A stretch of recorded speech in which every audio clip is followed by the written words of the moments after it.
U SDP-u dakle nastavljamo također na stvaranju zakonodavnog okvira za borbu protiv kriminala i korupcije. Već smo to u Federaciji uradili usvajanjem seta antikoruptivnih zakona, čiji sastavni dio jeste i nacrt zakona o zaštiti uzbunjivača ili zviždača.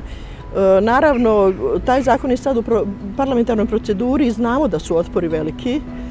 Stoga što ukoliko se stvori kvalitetan i dobar zakonski okvir za zaštitu ljudi koji prijavljuju kriminal i korupciju, s druge strane će se onda oslabiti svi oni moćnici koji zloupotrebljavaju naravno zakon i rade mimo zakona.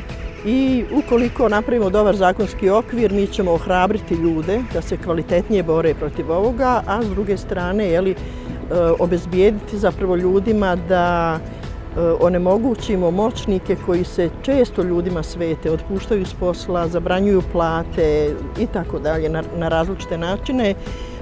Naša politička borba će biti nastavljena u smislu usvajanja ovoga zakona, ali naravno i stvaranje jednog kvalitetnog ambijenta da ohrabrimo uzbunjivače ili zviždače da rade na prijavljivanju dijela korupcije i kriminala, ali da to naravno ne ide na njihovu štetu.